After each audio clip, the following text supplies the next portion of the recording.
Welcome to episode 88 of Kontrarian Korner. I'm Ben Kellerin. Today we have a very special first-time guest, someone that was recommended by Ian Burlingame, so I figured I would have him on, but I think it'll be an interesting conversation on elite turnover and competition between the elite factions and kind of the different individual versus group mindsets and some of the big picture topics that we're seeing reemerge as things get interesting in the world. Like there's definitely been a lot of stuff going on over the last couple of weeks, but I think it'll be a fascinating conversation. So Moritz, thanks for coming on. My pleasure. Great to be here, and thanks for having me on.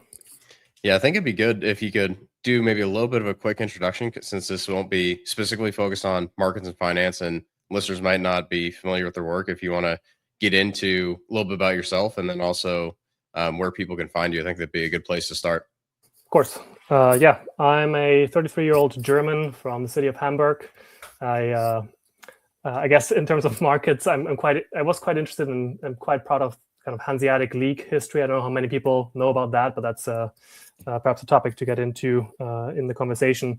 Yeah, my background is, well, I dropped out of university twice, so I have a bit of that anti-credentialist cred, I guess, and then went to Chile for a entrepreneurship boot camp that I then joined the group that organized that called Exosphere. And that was 2014. And ever since, really, I've been on this kind of outside the system or kind of frontier track, let's say, however you want to think about it, trying to figure out how does the world really work? How do you meaningfully act within it and organize yourself and others you're perhaps in alliance with to concretely and non-naively move the ball forward in the direction of what you care about? And to a large extent, that motivation to go that direction for me came out of kind of my awakening moment of sorts when the financial crisis of 2007 and 2008 hit. At the time, I myself was still, I think, around 14, 15, somewhere around that. And so I wasn't really well versed in how the world works. But what it did was it produced in me this very clear understanding that the people who are nominally in charge, whether it be in political office or perhaps at the helm of corporations or other institutions, they either don't know what they're doing, they are perhaps powerless to stop what is happening, even if they do know what they're doing. They may be malicious. They might have a hand in contributing to or creating these outcomes that affect so many regular people so badly or so negatively. Or they're just lying to us, and perhaps any number of these things combined. And so that produced this motivation to want to go to the edge of allowable thought, but also not to fall prey to the typical kind of failure modes of the autodidact, which is to kind of figure everything out for yourself and put everything into question at all times. I think it's also a recipe for disaster. And so yeah, that was my motivation. I discovered people like Stefan Molyneux back in the day. He was talking about a lot of things in terms of libertarianism and philosophy and psychology and kind of mixing all these subjects into one another. He also was a very interesting figure during the rise of Trump back in 2015, 2016, kind of really pushing his profile and advocating for him. I got a lot out of studying Taleb as well. I read his books, Black Swan and Antifragile. Antifragile really was the reason I dropped out of my first study program, essentially telling me that, yeah, those people in charge or those people in positions of responsibility, they are intellectually yet idiots or fragilistas, right? Like they're not putting their own skin in the game for the decisions that they're making, and therefore they have no real incentive to care about the outcomes of their decisions that affect many other people rather than themselves. And and so over the past 10, 12 years, I've really been working in kind of these new industries. There's been a bit of crypto work. I don't really care about, I'm interested in kind of token price number go up kind of thing, but more how does this thing actually enable groups of people to have more sovereignty or to perhaps live in accordance with their values or coordinate at greater scales? I've also worked a lot in kind of educational settings, although not really kind of institutional ones, so more, again, non-credentialed ones. Exosphere was one of those. and a lot also in kind of communication and organization, perhaps, or project management. And so today I am the vice president of the Natural Law Institute, which is, in my eyes, the premier kind of think and do tank in the world that understands and has formalized the kind of the basis of Western civilization, perhaps, depending on how you want to think about it. But yeah, that really is the institutional context in which I have spent the most time developing my intellectual foundations, and which, to my mind, also enables me to have a strong ability to judge what is happening in the world from kind of that non-naive lens. And then I'm also currently part of the Runcible team, which is a company that is building an AI, a truthful AI, that essentially uses that social science body of work that the Institute has created and commercializes it and puts it in the hands of people who care about truth. The industry itself right now is going down a very strange path. In fact, I was just talking with our founder, Kurt Doolittle, about this, that the AI industry is essentially trying to go after mass market utility, which necessarily, in the way that they're working, comes at the expense of truth. And so that might be another interesting topic. And lastly, yeah, I work primarily with people who have a genuine independent vision for kind of the direction they want the world to move in. And I attempt to enable those to do that. And I think EM is one of the premier examples of that, somebody who has a serious historical understanding of how negative dynamics that affect people come about, how they are sustained intergenerationally. And so in a recent conversation that we had on my podcast called Capable Few, we talked about class warfare. He kind of was writing about this. And the basic idea that he was communicating there was that people talk about the elites as if they were one thing, and they're not. There are real and serious distinctions between them, and specifically the ones he was identifying were the kind of true upper class, which are the people who are bearing very high level of responsibility intergenerationally. Then there's the kind of upper class itself, which is kind of the oligarchic elite, really, the people who are at the helm of institutions and corporations and so on. And then there's the upper middle class, which is kind of the bureaucrats, the kind of knowledge and coordination layer. And these are at war with each other always. And so what would be good for us to understand is what their different incentives and ways of working are, and who we can ally with in what way if we are not part of them. So anyway, that's a little bit of an overview. There's many more kind of routes we can take, but yeah, that's where we can start. Yeah, I think it makes sense to pull on that last thread there a little bit more, because what has been more obvious, I think, as of late is the elite competition and potential elite turnover in, I mean, some of the political circles and some of the different halls of power, I guess you could put it. But when you kind of look at how things have been changing, there's a lot of moving pieces and a lot of things happening. And I think people get very caught up in who the public visible figures are, and they're not as focused on who is actually maybe pulling the strings for some of these different people. So I think it'd be interesting to get into your thoughts on some of the kind of different competing factions and see where that goes. Yeah, I think something that EM said as well, I think a year ago or so, was that essentially the Trump administration at the time represented, to an extent, a limited kind of handing off of power from the boomer generation to at least the Xers and perhaps some of the millennials in their kind of cadres. So just generationally, that is happening to an extent there. And I think that is quite important to name outside of the kind of class distinctions, because the time that you grew up in radically and deeply shapes how you reason about the world, and kind of what you even conceive of as possible, or what the normal things are, how the world should be. And so we've been stuck in the boomer world for, I don't know, the last 60 years perhaps already. It's very strange for generations to not actually migrate into positions of power as they age, And that has really been the case over the past many decades. The boomers themselves took power pretty quickly as they grew because they were such a large generation. So they really filled out the ranks wherever they were in the political sphere, in the corporate sphere, and so on. But that has not been the case with the Xers, the millennials, and the Zoomers, of course. And so that itself has been changing a little bit. I think we're also now at the point where the technological changes that have happened with AI and with kind of the speed of communication and computation that the internet revolution allowed really is an advantage in favor of kind of the people who are tech-enabled or tech-native. And so that itself is another pressure on the handoff of the boomers, whether forceful or consensual, to the next generations. And in fact, that's really where I see a massive opportunity at the moment as well.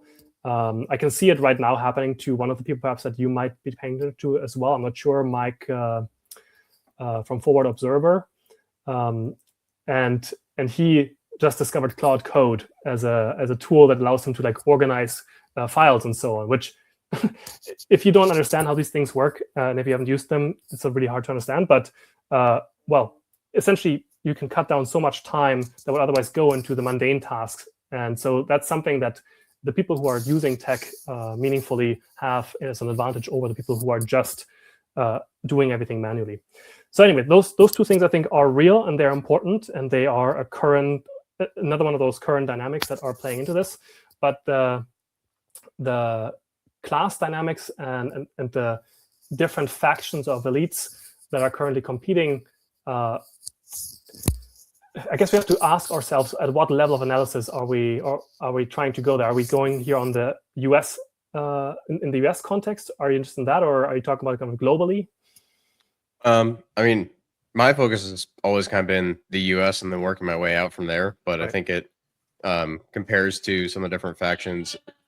Yes, I think it would make sense to get into kind of what you see as far as the US side of things and right how that relates to maybe the European elite factions, and if there's different countries or different groups that have a role in some of these different like power centers. But I think it most of my viewers are based here in North America, so I think especially with recent events, most like all eyes are on the US and what is happening here and how that kind of impacts the rest of the world. So I think it makes sense to start with the US.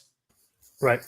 Yeah. So I myself am of course not an American, so I'm speaking from observation, not from being a member of that polity. But I think what we're seeing right now amongst the electorate and perhaps the MAGA coalition itself is a loss of faith in the administration and in Trump. Right. Like we have a lot of people who reflexively and I think justifiably are anxious and apprehensive at any prospect of another war, right? And especially they're skeptical of anything that has even the whiff of being fought in the interest of Israel rather than the interest of the US. And I think that's serious and important and good that there is that skepticism. And I'm not quite sure what is the case with regards to who's kind of wagging which tail or the dog. From what I've absorbed from the people that I follow, is that it might not be quite so clean cut, and that in fact there are forces at play here that are attempting in fact to destroy the coalition that brought Trump into office, so that he can just be taken out in the midterms and then perhaps also replaced once his term is over, so that the civilizational and policy changes that he's brought in, kind of repositioning the US and even the whole world system, can essentially be reversed or at least be taken back or be ameliorated. And so one of the lines of analysis that I've picked up from EM and a bunch of the others is that an unseen force is essentially the remnants of the British Empire. This is something that, well, the British Empire was essentially or supposedly destroyed when the world wars happened or past the Second World War. And yet, of course, an empire that spanned the globe doesn't just go away in an instant. And in fact, there's lots of relationships, commercial, institutional, and otherwise, that still existed and have continued to this day. And I think a lot of the times when people talk about the globalists, right, like that used to be the rallying cry, the fight against the globalists for the Trumpian moment, the MAGA coalition, you have to ask yourself, who do we actually mean by the globalists? Who are these globalists? Is it a kind of abstract class of people who like are in banks and the WEF? Is that it? Or is it something more concrete? And I think the thing that the kind of EM and Promethean Action kind of faction would say is that it's essentially the remnants of the British Empire that transitioned from the use of kinetic kind of soldier force, if you will, into the use of financial, political, legal ties and leverage to move the world in the direction that it wants to and in its own interests. And then you really have to talk about not just the individuals or the groups or the institutions, but the structures by which they organize. And I think this is often one of those red herrings that are very kind of salacious and draw the attention for the average kind of electorate. We always want to personalize it. We also always want to find the person or the group that's responsible. And there are people and groups that are directly and indirectly responsible for serious events, like, for example, the financial crisis that kind of woke me up, or any number of other events. But ultimately, what sustains a faction or a group or a system are the structures that they build and that they maintain. And so in order to actually change anything fundamental that makes it possible for the kind of Epstein caste and beyond to perpetrate these crimes that, as they do and do for generations, it's not enough to identify individual victims and perpetrators, or even the kind of whole class of them. You have to actually look at what enables them to even perpetrate this crime or these crimes in the first place, and how do you replace that structure? And so what I want to warn people against who are massively enraged by the seeming absence of prosecution of those things, or the kind of dynamic of Trump seemingly being pushed this way and that way by Israel, for example, is to ask them, what is your suggested kind of alternative, or what is the system or the structure that you are actually in favor of? And I think this is one of those things that keeps even absolutely terrible regimes in power, because the possibility of an alternative is even more frightening, because it's so uncertain, than the shitty thing that you know, right? The devil that you know, and also the competence to build something and maintain something that's other than that, oftentimes is just absent, or the average person just doesn't possess it. So anyway, those are some of the initial thoughts. We can go into more specific conflicts perhaps if you want to. But yeah, I think that's one of the things where, like, there's definitely a healthy amount of anger and the kind of attitude that basically we just need to burn it all down, right? But not many people have given much thought to, okay, do we just try and rebuild a constitutional, like, republic, democratic republic, whatever the structure is, or do you go for something completely different, right? I'm kind of the opinion that the most natural form of government for humans is basically a monarchy or something similar to it, right? And people just hear king and they automatically go to brutal dictator, like tyrants, and all the things that people associate with history. And to be perfectly honest, like, most of the history books focus on those type figures instead of, hey, this guy was a great king, or maybe there was a different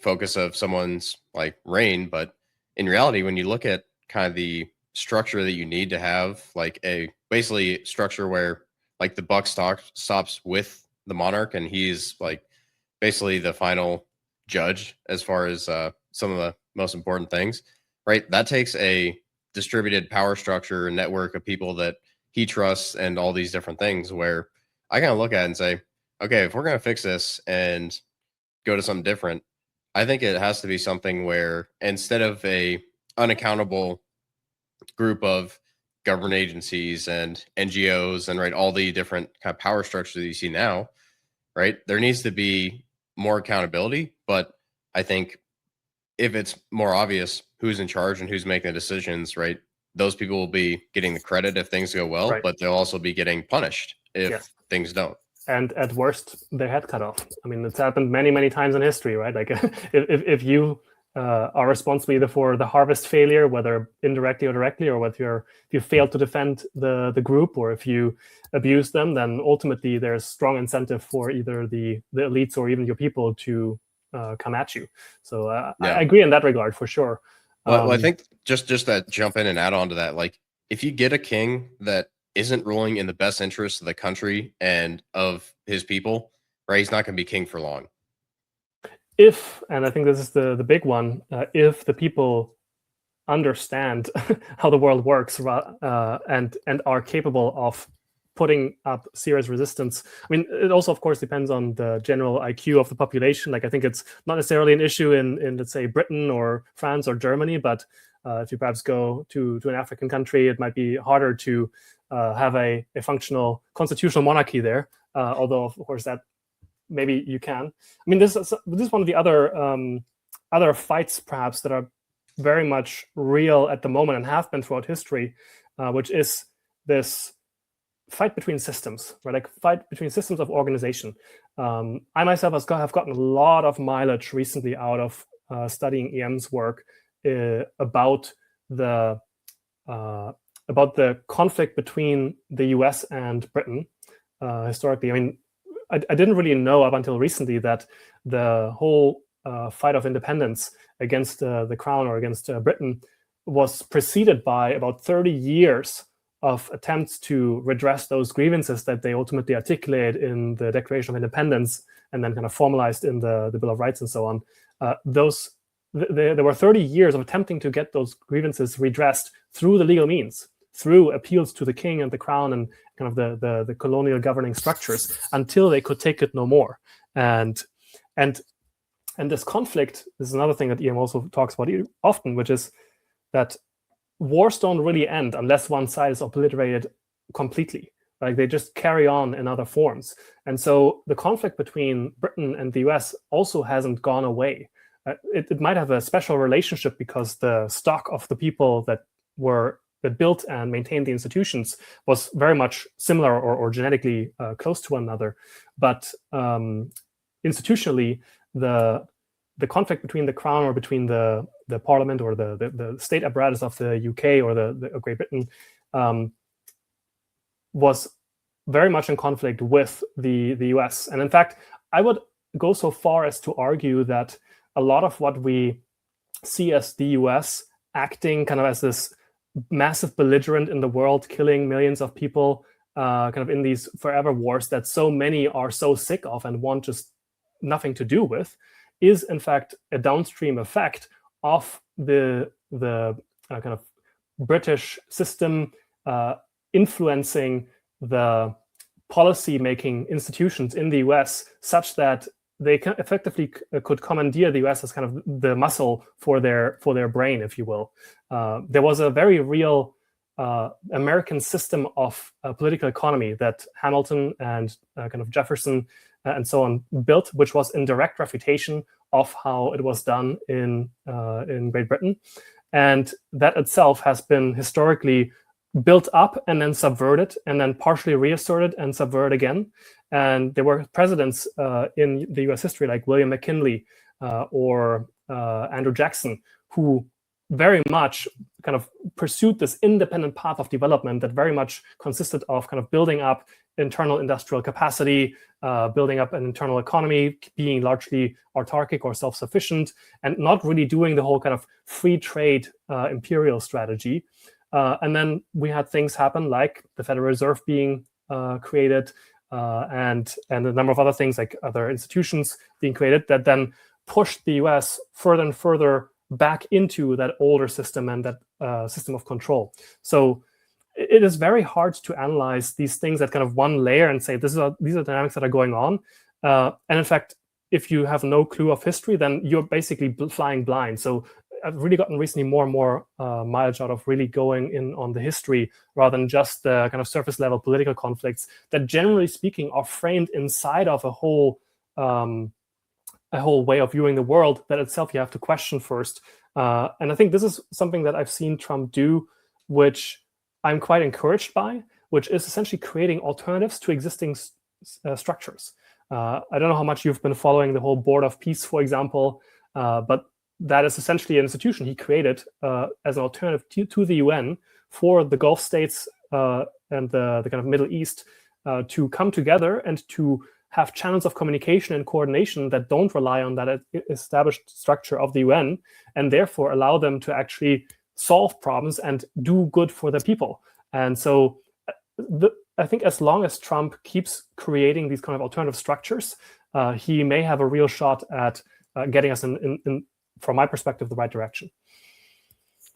Yeah, it's to look at the US and see, right, what's happened in our lifetimes is just a series of different military boondoggles. And really, it is kind of obvious looking back that there was no real intent to actually go in and, right, win the war or whatever you want to do, and then have like a resource colony, like whatever the structure is, right? There was no intent to do something like that. It was basically, hey, like, how much money can we spend for our military contractors? How much can we basically siphon off it with what we have now? And that's kind of how things have developed. And right now we are in what, 30 trillion, 40 trillion of debt. And right, that's doesn't even include Social Security and Medicare, which is, right, other liabilities that we like. There's more and more talk now as, right, the boomers get older about how we need to change some of these systems. But I think it's going to take another 5 or 10 years to really see that that kind of pick up steam, as far as, hey, we can actually talk about getting rid of Social Security and Medicare and Medicaid and all these things that are basically just siphoning off wealth. And right, when you have a society that is basically subsidizing old people at the expense of the young, right, that's not a good formula for continuing that society, especially when the older generations have spent the last 20 years like importing as many immigrants as possible and doing all these things that are like wildly destructive long term for the society. Absolutely. Yeah, I think we are really in need both of strong, viable, positive visions of how things could be, which are, I think, dearly absent. Like, everybody conceives of the victory thereafter as like getting my guys into office and and kind of doing a bit of policy tinkering and effectively that being it, rather than these grand visions that animate some of the like nation state formation of the, let's say, the early 19th century or late 18th century. So like there's a lot of absence of serious vision, but I think we also have to remember that a lot of the negative deteriorating dynamics of the post-war era, like essentially the last 80 years, I at least can partially attribute to entire generations of the most brave, courageous of our men in the West being eliminated in those wars. And so you shouldn't be surprised if then women are essentially structurally forced to step up into the economy and become kind of value producers and be taken out of the home. If then there isn't really strong leadership available to push back against oligarchic or legal or financial abuse of the populations. And so I think the challenge that we have isn't just tinkering around with policies or getting our guys into power. Those are real, those are important, but it's really understanding again at the foundation, why are we even here? Like, who are we? Why are we here? And what are we attempting to create rather than react to? So much of what I see, especially amongst the young kind of and dissident right, is a reactive tendency. Right? Like it's here is the situation we're in. Here is how we think of responding to the situation, and that's fine. But I don't see much people saying this is what I want, and how do I create that outcome? And I'd rather see more of that happening because that is really what's necessary in order to organize people positively in a direction. I did see somebody recently write some more about that. One of my friends, Meta Prime on Twitter, he has written an article about the new American Commonwealth. That's kind of his frame for what could be worked towards collectively, and which essentially puts these kind of same puts kind of a new structure in place where the point of the political and economic system is to work for the well-being of the people. There are ways for those to coordinate. You might have to put more emphasis again on local industrial production and so on. And so I'm more interested in those kind of positive visions in order for us to get out of this reactive mode, because this is really what I think a lot of the control structures today rely on. It's not anymore that they can corral you with weapons or even with debt, although that's real too. It's that they can always dangle something in front of you so that your attention gets dispersed this way and that way, rather than seriously, foundationally reflecting on what is it that you're actually after, making sure that you're very clear on that and that you always have something that you can do next in order to advance that.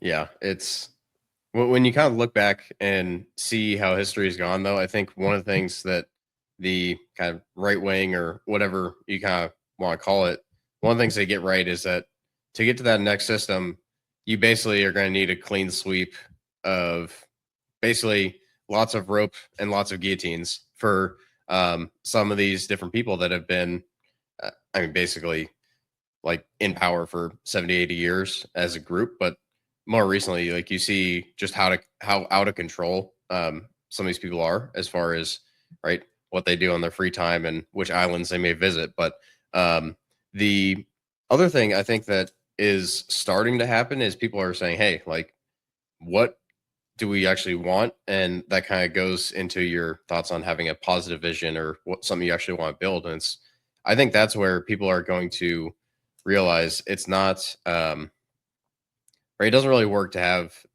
democracy be a system of, okay, you've got one party that votes for infinite immigration and one party that votes for like infinite wars, and they basically just ping pong back and forth. So you're always getting slammed. It's like, okay, if it's just going to be a whole bunch of 70 and 80-year-olds like making these decisions, then we're going to need something different.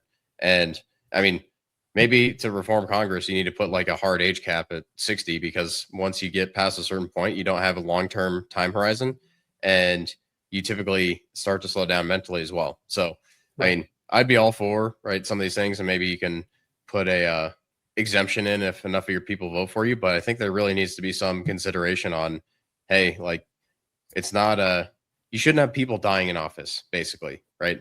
They should be off, retired, doing their own thing, and not 85, 90, 95 years old in Congress, basically pulling strings still. Because like you said, some of these people have been in office since they were like 20, right? 25, 30, right? So when you have some of those people that are entrenched, right? I'm not saying term limits is the way to go, because there are people that you want in there long term, but there needs to be like an end of some of these people, so you have that like natural turnover instead of kind of the like sclerotic current setup we have now, where there's no or very little turnover just because people are not willing to give up the reins of power. Yeah, I agree. I think one way it has to start is that people actually look at their history and the legal and cultural foundations of their civilization. If you don't know what you're fighting for, you have no ability to actually fight for it. And this is something that we are currently at the Institute pursuing quite seriously. Our president, Brandon Hayes, he is currently embroiled in a number of legal battles, one of which is with his bank that kind of gave him a credit line and now is attempting to take his homestead from him. Totally disproportionate use of kind of legal force. Then also he was fired from a school where he refused to mask the children he was teaching wrestling during the Corona times. And so that's another legal battle. And there's a number of other ones like this. But what he's doing right now is he's taking those fights on the face of kind of what they're about and expanding them into how the legal system is actually failing to create justice reliably and according to the principles that it is constitutionally charged with upholding. And so he can do this because he studied the legal foundations of the US and of English civilization, which the US is an extension of, and is seriously kind of pointing at all of the fault lines and all the failures where they fail to actually uphold those standards, and thereby currently is in the process of, essentially getting things in front of the Supreme Court. And I think this is really something we need to do more generally speaking in the US, but perhaps also elsewhere, is to return the function of the state back to the foundation or the boundaries within which it was supposed to act, which it hasn't for a long time. And it's just so easy to forget that. And at the same time, build stronger, more capable, more knowledgeable, more aware people and groups that can effectively exert influence and pressure against these abuses of power. And I think that's really what my focus recently has been. I started this project a little bit more than a year ago called Modern Minuteman. And the idea was that we really need to offer some alternatives to this kind of default way of identifying as just a citizen or a voter or kind of a participant in a democratic process, right? Like the typical consumptive way that people engage in the political process. Most people think of the politician they might vote for as like an influencer they like, rather than somebody who's supposed to deliver a result that they're after. And so the idea being that during the revolutionary times in the US, there were the so-called Minutemen, which were not soldiers, but that they were average citizens who also could participate in actual kinetic conflict, like scout for a hill or provide medical service or even raise the musket in defense of their town. And so I think we need more of that kind of martial legal capacity in the average citizenry, which is it's not enough to be a member of a gun club or to kind of donate to the NRA or one of its kind of alternatives. You actually have to understand what the law says. And I'm not talking about regulation, I'm talking about the kind of constitution itself. And then you have to be able to bring sustained pressure to bear on the structures that are abusing their power. And so it's not enough to just kind of LARP with a gun and say, I'm prepped and I have 50 guns in my basement and the munition to supply them. Yeah, like all of the guns in the world are not enough if you're not actually making use of those and other things in order to get the outcomes that you're after. So anyway, I just think there's so much of this habituated passivity that people are in that it's no wonder that the elites can abuse us so much, because we just are not stepping up to the plate to actually participate in self-rule. Yeah, I was thinking while you're talking about the legal system about some of the like different ways. Like I'm sure you've seen some of the different things that have happened in the U.S., whether it's like some of the rampant fraud or like certain offenders will be locked up, arrested for their 70th time, and then they just get let go because the judge is not gonna do anything about it. Like, I think if we like actually started punishing judges for stuff like that, where it's like, oh, this person that should be right immediately deported or should be in jail or should get the death penalty, right? If that person goes and right murders right an 18-year-old girl on a subway, then like I think that judge should hang. Like that's kind of okay. Here's the consequences of your actions. Like let's start basically giving them some responsibility, right? And if they have to actually think about, hey, like if I'm going to be on the hook for this and this guy is actually going to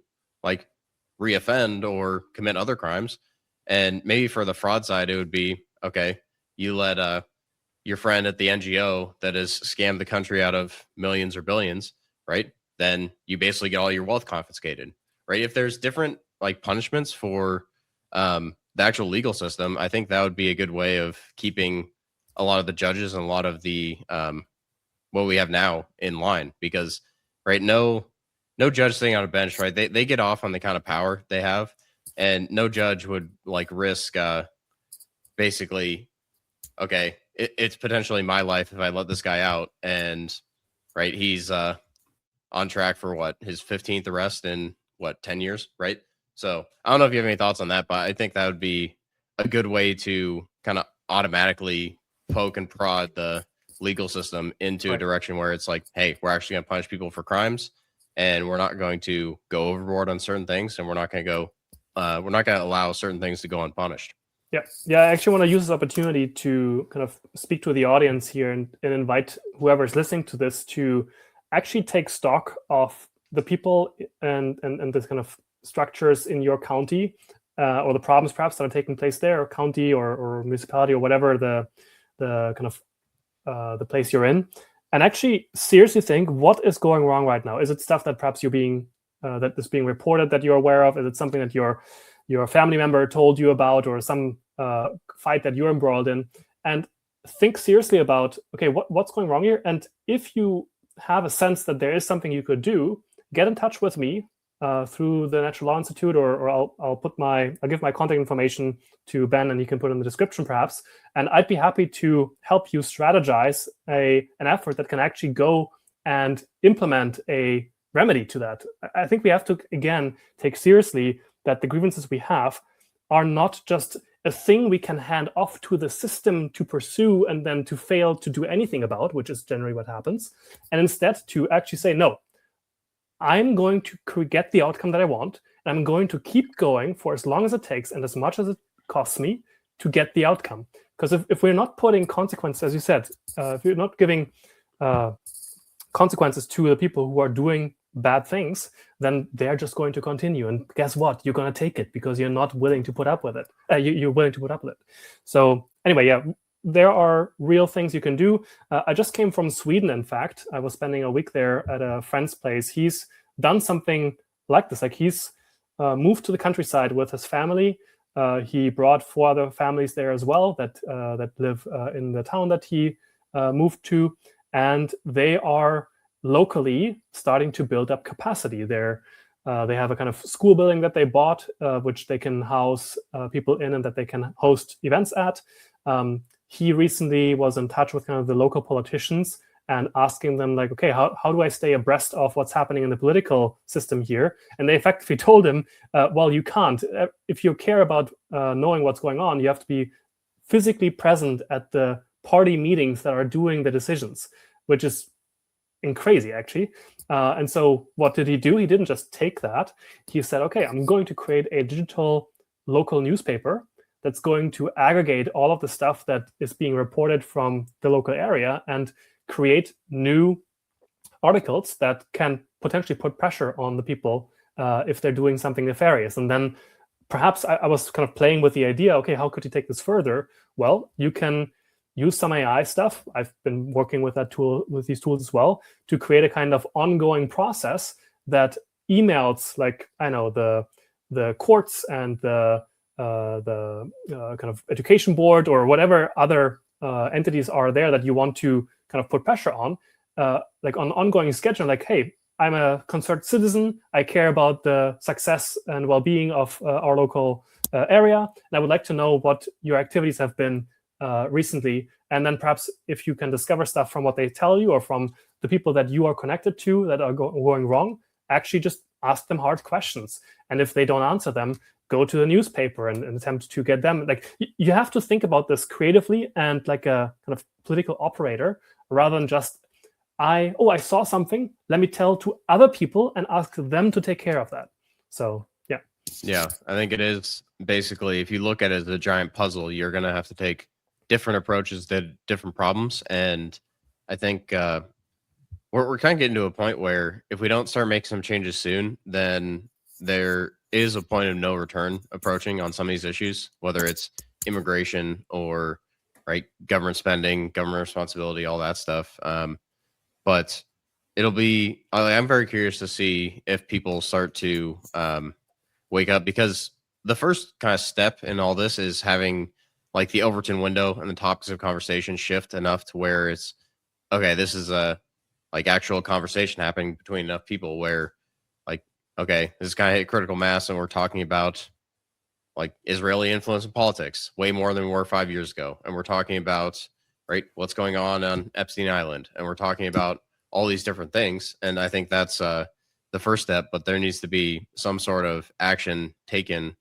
Otherwise, eventually it's just like, okay, well, if no one's going to do anything about it, I think we're kind of at the tipping point where things don't really start to change like through the system, then I think we're headed for, I think, vigilante justice and other forms of basically ancient forms of human civilization type retribution. So whether that happens sooner or later, I have no idea. But I mean, eventually there's going to be people where it's like, yeah, like I don't think we need to bother with a court and like a fair trial. Like I think it's just this guy's guilty, he needs to go.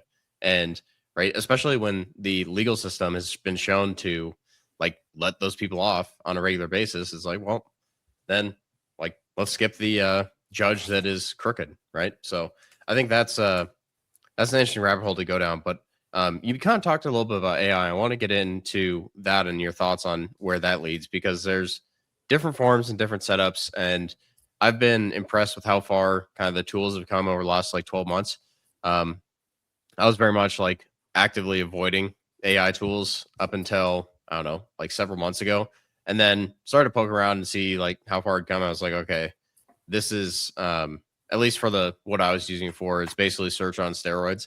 And I'm sure there's other applications too, but just kind of depends on your project, right? But what are your kind of thoughts on how the whole AI thing develops and how that's going to feed into some of these different topics we've talked about? Yeah, I think most relevant to our discussion thus far is just the sheer utility they have at a fairly low price point to take some of the drudgery that comes along with doing any kind of knowledge work a little bit off your plate, or at least make it much faster and much more seamless. I mean, just very simple example is, let's say you have a disorganized folder on your computer. Okay, you can point like a Claude Code or a Claude Cowork tool at that folder and say, organize this logically. And you can tell it to do it in any particular manner that is in accordance with what you care about. That's a simple example, and it's not very impressive, but you can scale that up to any number of things. And if you are somewhat tech versed and literate, then you can go quite far in kind of creating meaningful things. I'll invite the audience to go to the website hayescanon.org, HAYES canon.org, just one N there, not double N. And that's a page that I created. It's not particularly impressive. It's not very complex, but it is effectively taking some of the writings that my friend Brandon Hayes, and president of our institute, has done on his work in the legal sphere, and then making a website to make it accessible, right? And just demonstrate and kind of proliferate the knowledge that he has accumulated since working on these projects. And it could be much better. It could be much more approachable. There could be much more kind of utility to it. But that's just one example. I have created many other sites like this for different people, for different purposes, where I think this becomes important and relevant for the people who are politically interested and who want to kind of create these outcomes is, well, using them to move faster in the direction of what they want. So I'll give an example. One of the best demonstrations of this that I've seen, whether you agree with the premise of the site or not, is, I think, Christian Nationalist, or christiannationalism.com, I think is the website, which was built by Andrew Torba, the founder of Gab. And I was impressed by the depth and clarity and kind of visual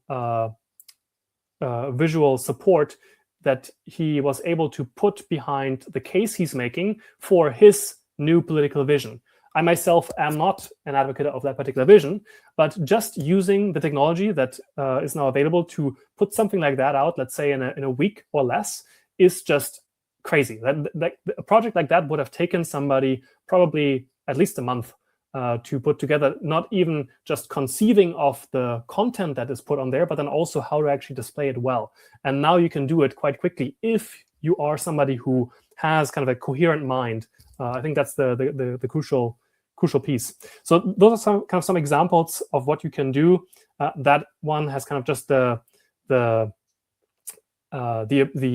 use as a educational resource that you can send to people, but there are other things as well. I think we've seen this somewhat with Data Republican on Twitter, and I think some of the other people I think there's also this website called peaceandquiet.io. I don't know whether you've seen that, which is essentially somebody who vibe coded this platform where he takes map software and then layers on top of that all kinds of data points like kebab shops and vape shops and so on, effectively with the idea being that, well, if you want to move somewhere, you want to know what the area is like, kind of what to avoid, where to go and where not. And so he's making use of publicly available data to support people in kind of being in safe places, right? And perhaps organizing around making their places safer as well. So those are a couple of examples.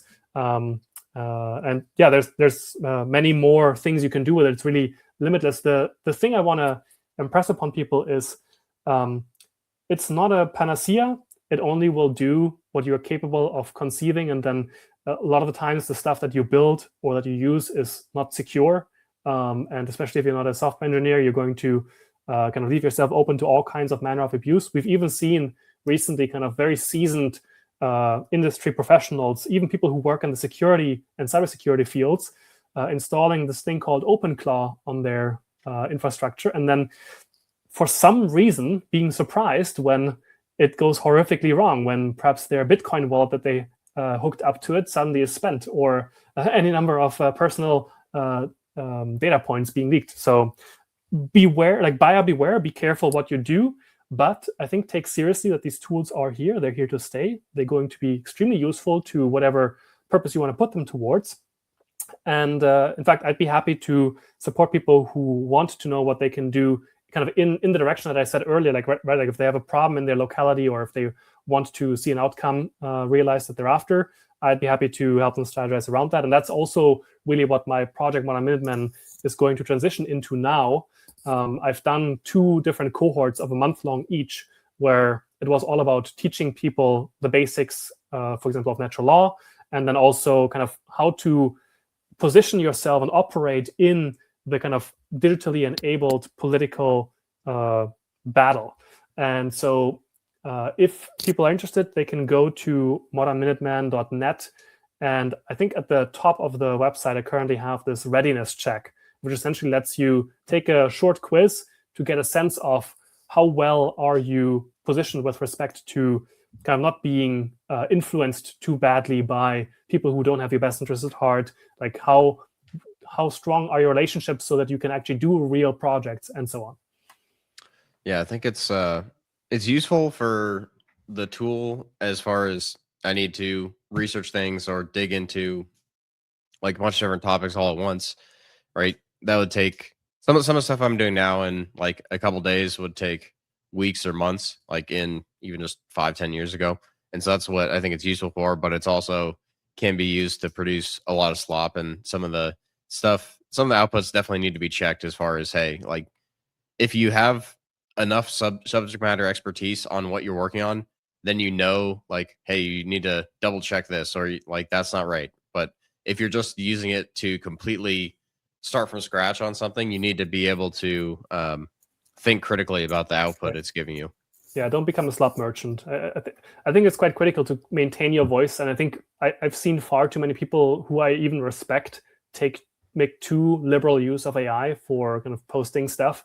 And I lose trust and interest in what they put out. And I can tell if they use it largely. So I think one of the ways that you can get around this is actually articulating your own ideas to the tool and then just asking it to critique you, right? And perhaps making changes based on that. But yeah, definitely protect your voice and your ability to reason independently about things and write from that rather than making these things right for you. Yeah, I think there's always going to be a certain aspect of like, you can tell right away when people are writing or producing using AI for some of the content. And I don't think that's going to change as far as like written word anytime soon.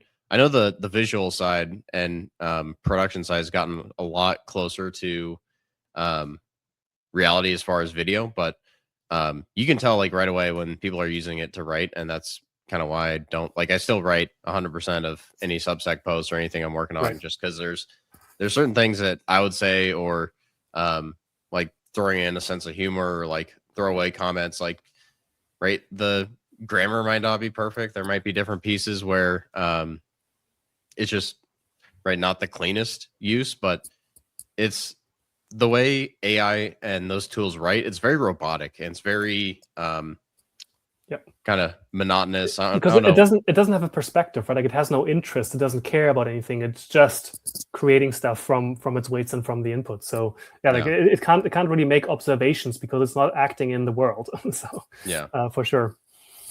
Yeah, I guess we'll have to save the generational divide topic for next time because that was one of the things I wanted to get into. But I do have kind of one last like high level question I think would be interesting to talk about with something to kind of take it back to the elite topic. One of the things that we've seen here in the U.S. has been like different, like they were called robber barons, but in reality they were just basically titans of industry, whether it's Rockefeller for oil and Carnegie for steel and right Mellons, and they basically created these family dynasties, right? I'm not endorsing Rockefeller, especially for what he did on like the medical side of things, but right, a lot of the advancements and the economic boom that America had was because of what they built. And I think we're going to see another crop of those type of figures basically pop up here in the U.S.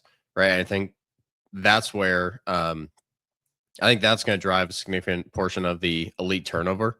But what are your thoughts on where that leads? Because we haven't really had a right Henry Ford or Rockefeller or Carnegie. Right. We haven't had these types of figures that are actually producing real things. Like, I mean, Elon Musk is kind of that to some extent, but he doesn't have, I think, the same instincts when it comes to like leaving a mark, like you see with the public library system, or like you see with some of the architectural projects where it's not about building some glass box that is going to be able to rent out to X number of people or an office building. It's about how can we make something beautiful that's going to last 50, 100, 150 years, right? Right. So do you think we kind of see the return of those kind of titans of industry that have different motivations than just, hey, we're here to make a buck and try and basically see the number go up as far as the approach to economics?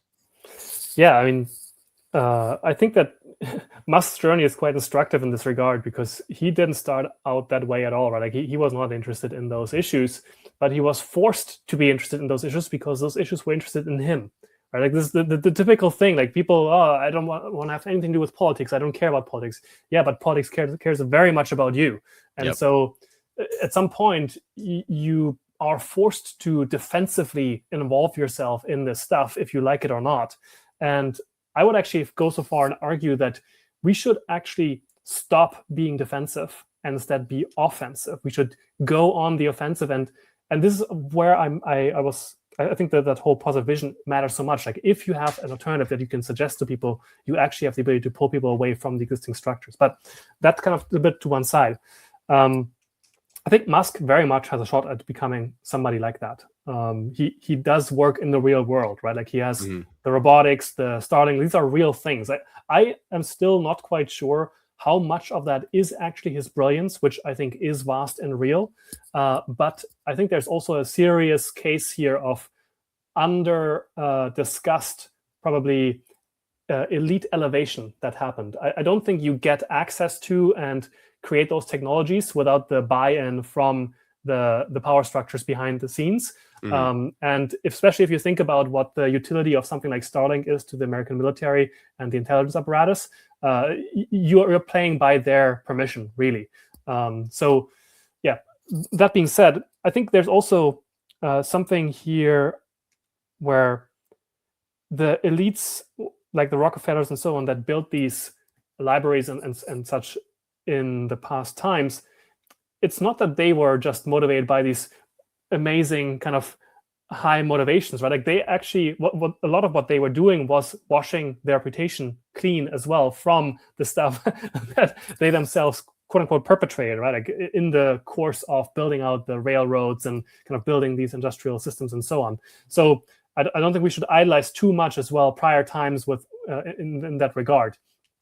I do think that the nature of what contributions to the public well-being look like today can be slightly different. Like it's not only that you should and must create buildings and kind of institutions like that are physically visible in your environment, I think it's actually quite critical that we do that, because there is a real effect where people who don't in their environment have beautiful things, like you're just depressed. You lose interest and hope and care.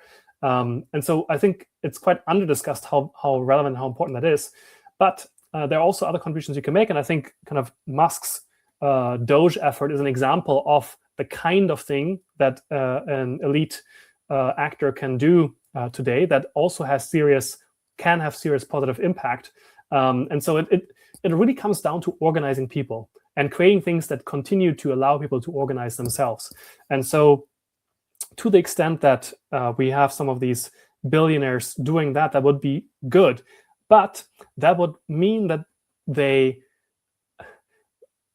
have a positive vision to some extent. Like you don't organize a vast amount of effort without something to point it at. And so I think this is, again, where it's lacking. Like there is no consensus that I'm aware of culturally, partially because there are so many foreigners in our country or in the US and in the countries across the West, that the cultural cohesion isn't there to produce the clarity of this is what we are after, this is why we live and work towards something in a shared manner. And so I think that is what is currently the blocker for some of these larger kind of creative projects. I think that Trump is somewhat pointing people in a direction like that. I think we have the 250th anniversary of the US independence coming up this year, right? And there was, I think, plans, and I presume they're going forward to some extent, of a kind of celebration of that. And I think he also created this American college or American university or whatever it was called, essentially some kind of institution that was freely creating courses and educational materials that all Americans can access for free, I think. So like these kind of creative projects are what would befit a billionaire to support. But I think it's been a running joke now for going on 2 decades probably that right-wing billionaires don't really fund anything. They just like they're not supporting cultural production. And I think the only exception to that, and part of the reason why he is so influential, is Peter Thiel. Whether you like him or not, and I certainly have my gripes with his project, but he has invested money both in startups and in cultural kind of producers for going on, I don't know, 2-3 decades now. And it's no wonder that he's essentially the mentor of the vice president in office now. And so I think this is a largely under-discussed area of influence that the right wing or that people who care about America should take seriously to put serious energy into cultural production, because that is really where identity formation and kind of group boundary policing takes place. And so if you have something that people feel proud of being a part of, and that is creative and constructive rather than merely reactive and kind of resentful, then yeah, you will wield a lot of power, and you may attract, in fact, some of the people who do have serious resources to put in your hand. Yeah, I think one of the things I was thinking about when you're talking about Elon Musk is like if they want to make him like a permanent enemy, they did a good job by basically transing one of his kids, right? Right. That's a good way to basically piss the father off to the point where it's like, okay, you are gonna go to the ends of the earth to make sure that you do as much as you can to destroy the people that are responsible, right? And there's I do actually 100% agree with what you're saying about like the technologies and some of the other things that some of his companies have been allowed to do. I don't think there's a shot in hell that any one person could run all these different companies without a very supportive infrastructure of military and other contacts around him. And when you see, like they are basically saying only Elon Musk could build a data center in like 12 months or less or whatever, like they're basically praising him. It's like, well, yeah, because they basically cut all the red tape and do all this stuff, and all the business media, they just don't understand how like some of these things work. But I think that's a very interesting point to hit on, is that you're going to need cooperation from the existing power structure for stuff like that, especially if there's like military or defense applications. Right, and I'm still also somewhat apprehensive about him, or in general. I think Twitter itself, you can see that after October 7th or 8th, when the kind of Israel attack or the attack on Israel happened, that's a whole other rabbit hole to go down, but we're not going to do that now. That effectively the kind of the brakes on anti-Semitic activity or kind of speech were removed essentially, right, from Twitter. And there's still, I think, a serious case to be made that part of that is essentially to allow a phenomenon like they did in Mao's China, right? Like where you have this kind of this pretense that now freedom of speech is fine, so that the people who are their enemy can articulate themselves and make themselves visible to the public, and then be removed or otherwise influenced. And so I do have an associate who recently, after kind of going through the identification process to be able to get access to creator revenues on X, immediately got his visa questioned where he stays and his bank accounts canceled, and so and his name Googled in Israel. So be careful out there. This is not just oh, we're on a free speech platform, everything is fine now, thanks Elon. But yeah, be careful. Yeah, no, I think a lot of the social media and search engines and some of the large tech companies, they're in one way or another basically arms of a lot of the intelligence agencies. And right. If you look at who's funded some of these things in the past, like through InQtel and the CIA venture capital arm and stuff like that, right? It's not that much of a surprise to look at how things have developed on that front. But I think the last thing I'll mention before we perhaps conclude is I've been recently reading Mike Maxwell's book, Tribal Future of the West.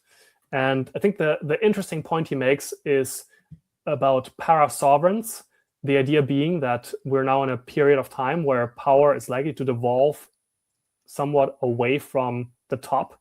And so I think what we're seeing also with the Musks of the world, the social media platforms, is they are effective digital states, right? Like I myself had this thought quite strongly when I was booted off of Facebook in October 2020, just before the Biden election, along with hundreds of other people that I knew of, and some I don't, of course. And so I realized that, oh, they could just kick me off, delete my account, and then offer me no redress. Like they didn't even have to justify legally how they could do it. They just, here are the terms of service, and you're off now. And so effectively, all of us are currently operating in spaces, digital spaces, that are free from the rule of law. Yes, they are bound by the rule of law that the companies that run these platforms are operating inside of, but largely speaking, they themselves make the final determinations about what goes on in their fiefdoms and what doesn't.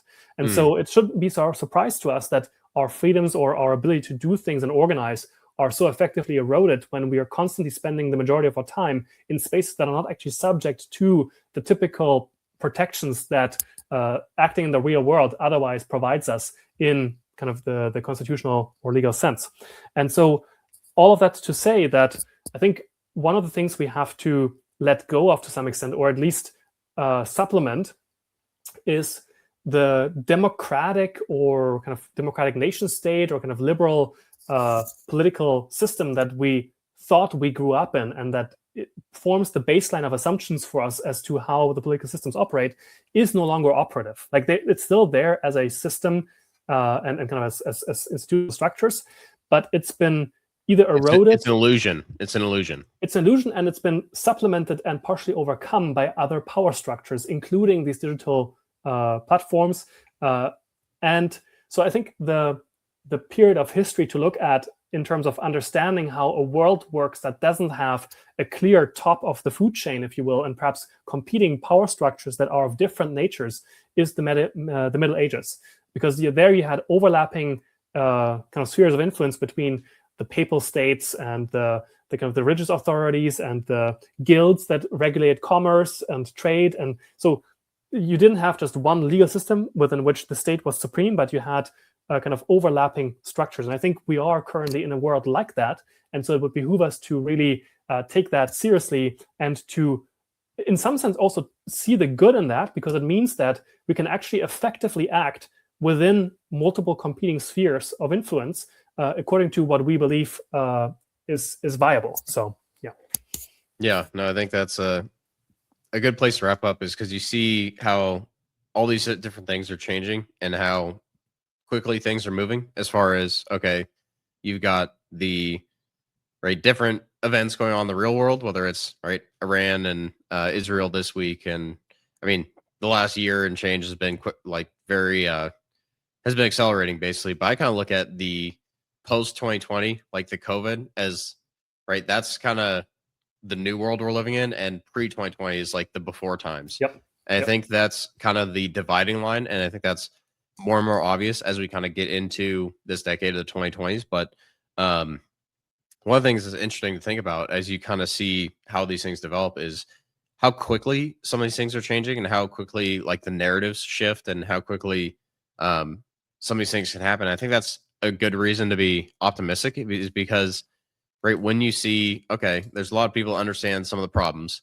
and to your point, they might not have a view on what a solution looks like, but I think we're in a much better spot than we were like 2, 3, 4 years ago, because I think like it was looking pretty bad in kind of the 21, 22, 23 era, as far as medical experiments and what was going on in the economy and what was going on with immigration, and for all the stuff that Trump has done wrong and things that he's done, the border is definitely in much better shape. There are certain things that are improving, so like I'll give him credit for that, but I think there's still a lot of work to be done on some of the things he needs to do. So is there anything else you want to slide in at the end, or do you want to let the listeners know where they can find you as far as social media and anything else?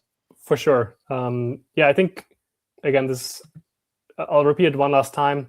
Think seriously about what it is that you care about and that you want as an outcome. Like, articulate for yourself, write it down, and then check yourself like once a week, once a month, as to what you can seriously do to advance that. In terms of getting in touch with me, I'll provide you my email address, and you can put it in the description. I'm always available on X as well, at Bierling M, my last name plus the M for Moritz. And then also my website, modernminuteman.net, is another place to contact me. And I offer some support there to people. And I think that should be enough. Yeah, and before I let you go, I do have to ask my traditional closing question, which is, what book should I add to my reading list? Can be history, finance, investments, or any of these different, anything you think I would think would be interesting. I've been ordering so many books that I haven't read yet. It's my addiction. But if I look over there,